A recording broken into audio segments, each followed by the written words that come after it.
In this video, I'm going to show you how to replace the variable valve timing solenoid on this Mazda 6. Just so you know, for this procedure, you will need to replace your valve cover gasket as well, as we do have to remove it to get access to this. Let's install this TRQ VVT solenoid.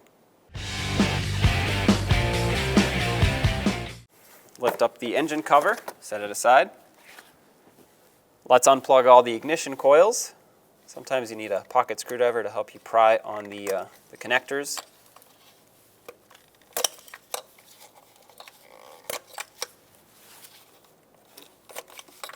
And then use an 8mm socket, unbolt all of them.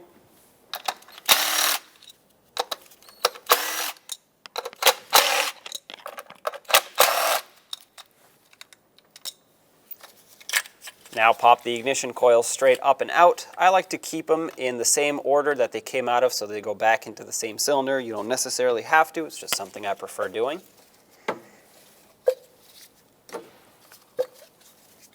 Let's unplug the VVT solenoid over here.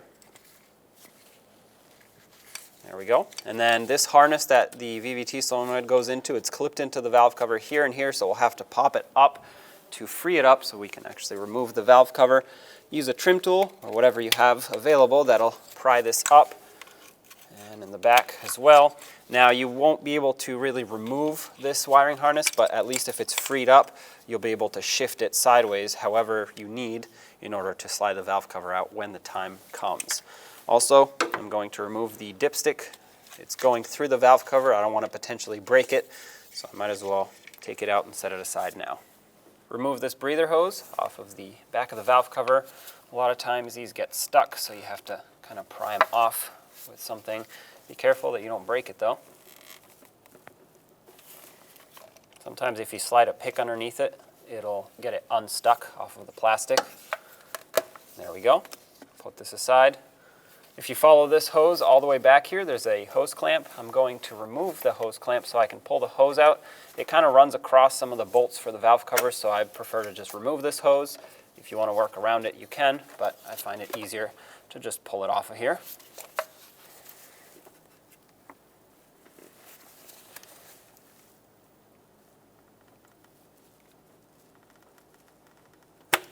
There we go.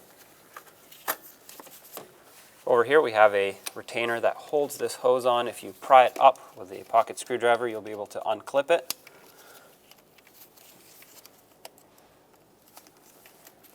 Once it's unclipped, remove the hose from it.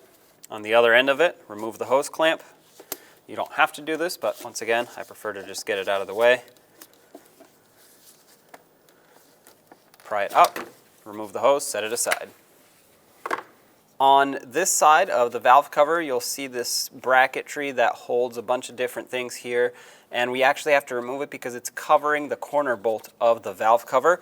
And to loosen it up, you don't have to remove anything off of the bracket, you just have to remove the bracket itself and push it aside. There are two 10mm bolts down there that you can sneak a socket with a swivel onto and break them free.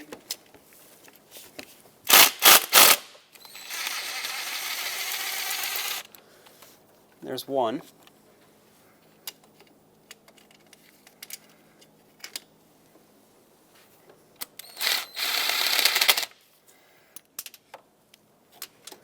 Fish that out. With those out, you should be able to pull this bracket aside. Like I said, it doesn't have to go far, just enough to get access to this bolt. Let's break free all of the bolts that hold this valve cover down, then remove them all. They're all 10mm in size. Start with the outer ones, go in a cross pattern, end with the center ones. That way it relieves pressure evenly off the valve cover.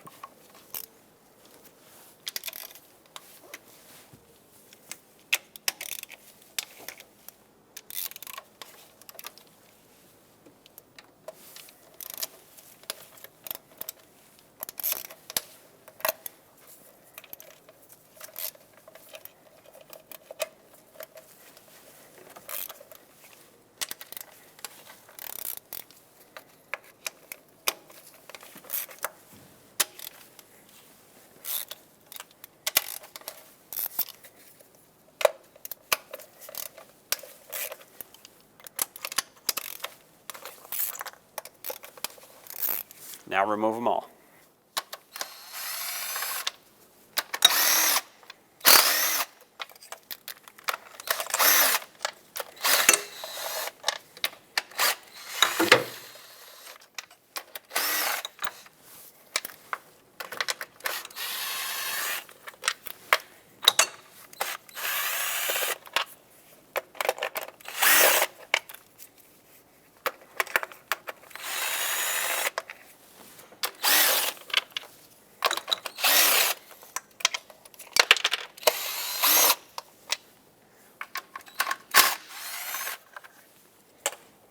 All the bolts are the same, so no need to keep them separate. At this point, we just have to pry the valve cover up to break it free.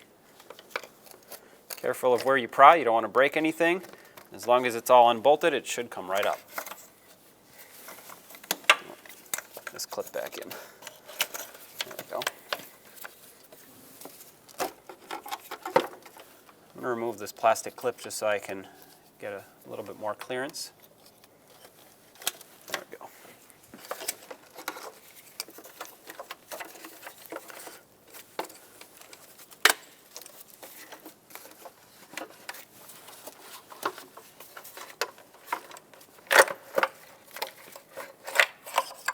There it is. To remove the VVT solenoid, there's an 8mm headed bolt on the back side. Break it free. There we go. These can get pretty tight.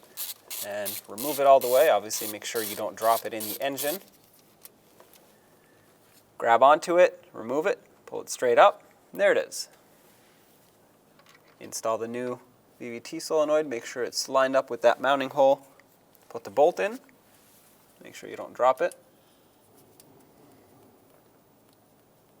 Make sure it threads on smoothly all the way down. 85 inch-pounds is the torque for this. If you don't have something that'll torque it that low, just make it nice and snug by hand. About 1/8 of a turn after it bottoms out should be good enough. Now it's recommended to replace the valve cover gasket, so the next thing I will do is to clean up the mating surface, install a new valve cover gasket, and let's get this thing back together. Now you're going to want to remove the old gasket. Doesn't matter where you start. This one is in fairly rough shape. It was leaking. It is dried up, so you want to be careful if it breaks, which a lot of times it does if it's very dried up. You don't want pieces of it to fall in the engine. Peel it away from the engine so that any debris that's attached to it doesn't fall inside. Remove it, and now let's clean up the mating surface. Clean up all of this oil. Make sure that the surface here looks good. This is perfect. For some reason you have debris, or shouldn't be any corrosion, but if there are any imperfections, clean those up so that the new gasket can seal up. You want this to be a nice flat machine surface. I'm not too worried about it being dry, as in no oil on it at all. I'm going to do that later. I'll run some brake clean on a rag across this. For now, I'm just removing the majority of the debris. At this point, let's go around the perimeter of the engine, and I'm going to scrape away from the engine. I'm actually going to use a razor blade. That'll allow me to scrape all this embedded dirt off a little bit better. You want to be very careful with this. You don't want to get any of this debris in the engine. And once again, it does not have to look perfect. It just has to be clean. On this corner right here, where this cam cap goes over for the high pressure fuel pump, as well as on the timing chain cover, the front engine cover here, there will be some RTV there that we have to scrape off, and we have to reapply new RTV before installation. But what's important is that you make sure you get all the old stuff off. Otherwise, if you don't perfectly clean the old RTV off, you may have an oil leak, and that is something you want to avoid, of course. Always be careful about how you scrape this debris off of here.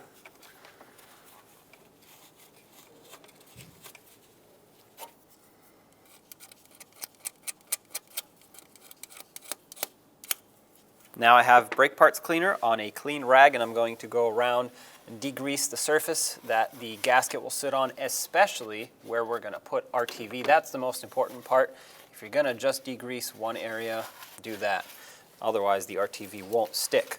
The rest of it is not as important for it to be perfect, because the rubber gasket will still seal up if there is some oil residue. I just don't want to have any leakage here, so I'm going to clean everything up. And once again, once I get to the timing cover area, spray some more brake parts cleaner, degrease that right here where the timing cover meets the block or the head. We're going to have to do this on the front as well as on the back side of the engine where the timing cover meets the head. Keep your rag on a clean area.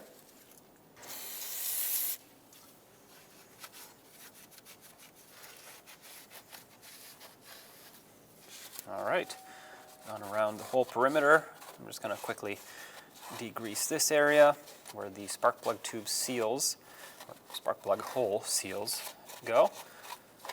Perfect. Let's apply some RTV. I'm going to apply a little bit of RTV here. Now keep in mind, you do not want a lot. You just want about a pea size worth of RTV. Any more and it'll actually squish into the engine. If it's on the outside, it's not that big of a deal, although it's going to basically run down the engine. But if you put too much, it'll go in the engine, and that's what's bad. You do not want that. We'll do the same thing on the back side.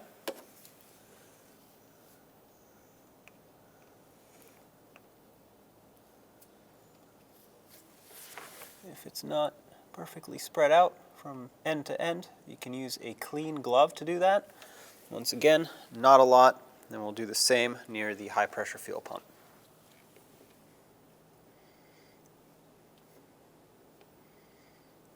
This being a corner, not a flat surface, I'm going to put a little bit extra. Still, if it's too much, you can remove it.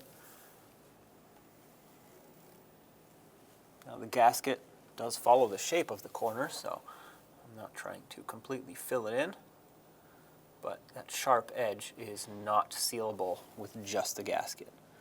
I'm going to give this 1 to 2 minutes to tack up, and then we'll install the valve cover. Grab your valve cover gasket, lay it flat on the valve cover itself, and start in an area that is lined up, and it's obvious that it goes there. It pretty much can only go there one way. It pretty much can only go on one way, so that's why I like to start out in the middle here. It'll guide the rest of it into place as you press this down, and it's supposed to go flat into the holes. If it's not seated right, if it's like that, you want to make sure you adjust it. Otherwise, you will have a leak, and the valve cover will not sit all the way down flat on the head of the engine. Go around. It has little tabs that go all around. This is what helps the gasket lock into place. So that's why you're going to want to press it all along. This way, when you flip it over to install the valve cover, it does not fall off.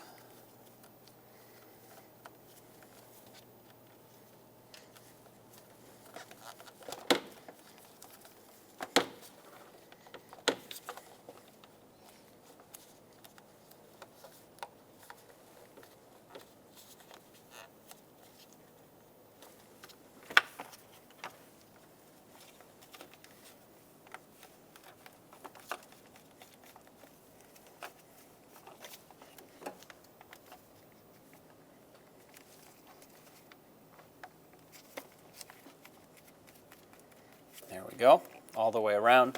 At this point, I always like to double check it to make sure that it is seated.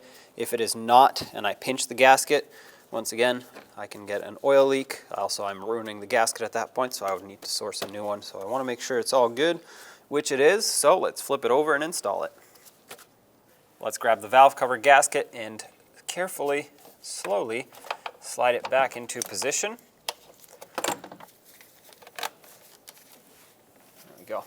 As soon as you get it over that timing chain, double check that the gasket is still in position. It has not popped off from you sliding it over. Get it underneath on this side, and it looks like it just wants to kind of seat into place, which is great. This gasket here, this grommet, needs to go over the VVT solenoid, and everything looks like it is perfectly centered up.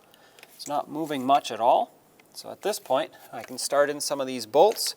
This will center it up even better since they are sleeved and they go through these holes. The more bolts you start in, the more you know that it is perfectly centered. All the bolts were the same, so it does not matter. I'm just going to go in a circle to start all the threads in before I tighten any down. Now there is a pattern, a sequence to tightening these. But once again, that does not quite matter at the moment. They just need to all be started.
Okay.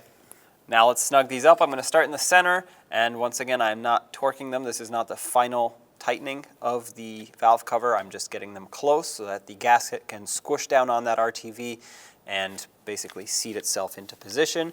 Going from the center in a cross pattern, working my way towards the outer bolts.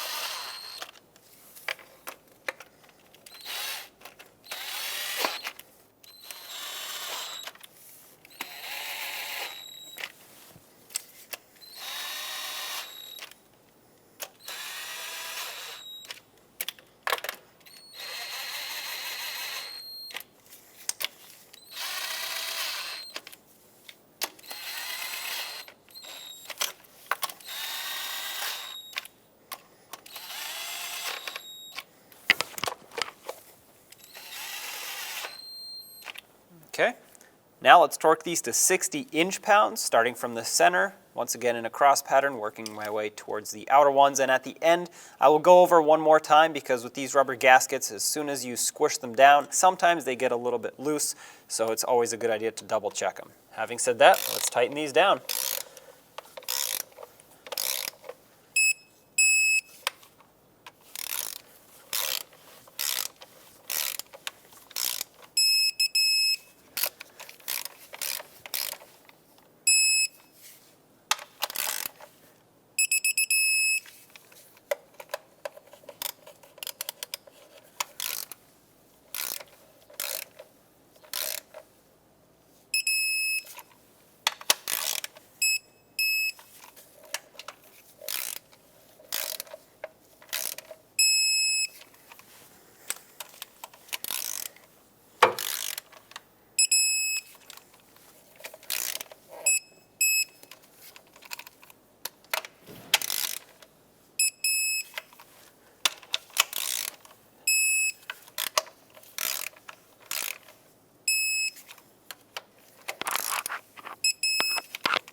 Okay, I'm just going to go around in a circle and make sure they're all tight.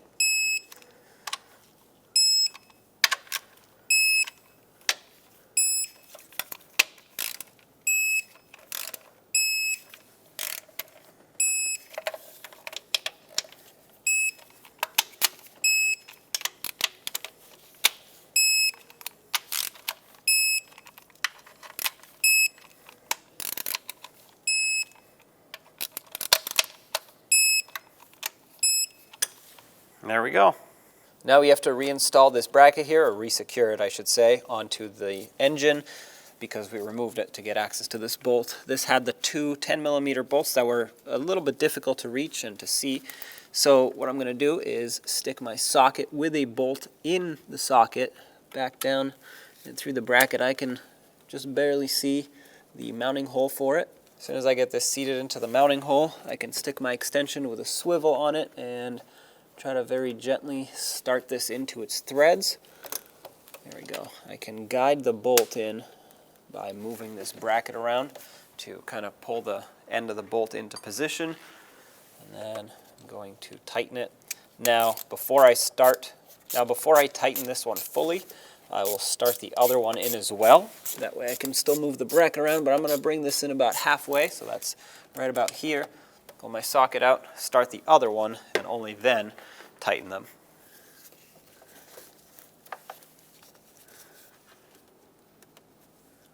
I'm using a magnet to help guide my socket into position, just like that. And then I'm going to use my swivel on my ratchet to get that in. Now let's tighten up these bolts. I'm going to tighten these up almost 1/8 of a turn after they bottom out. So basically I'm just going to snug them up. There we go. That's one. The second one is going to be up here.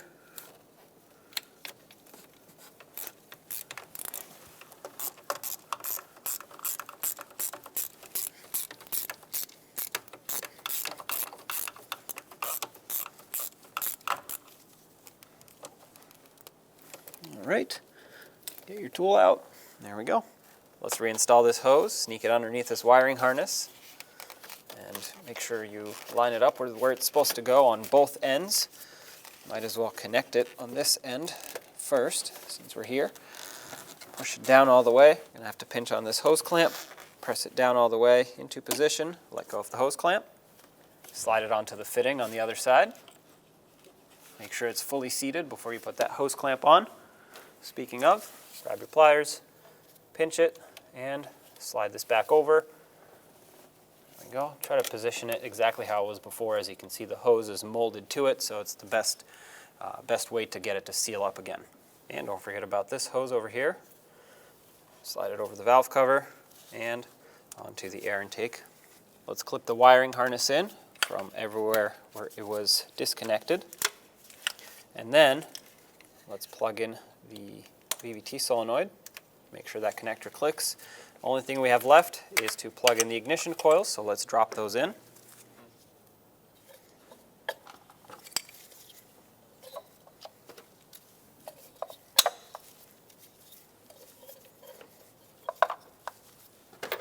Resecure them with all of their bolts.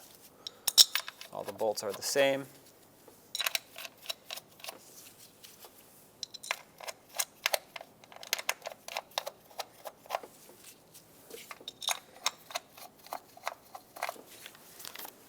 Snug them all up.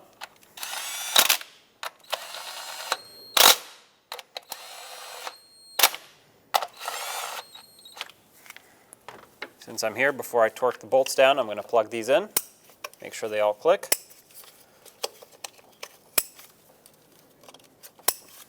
Torque these to 80 inch-pounds. If you're unable to torque them, just make them nice and snug by hand.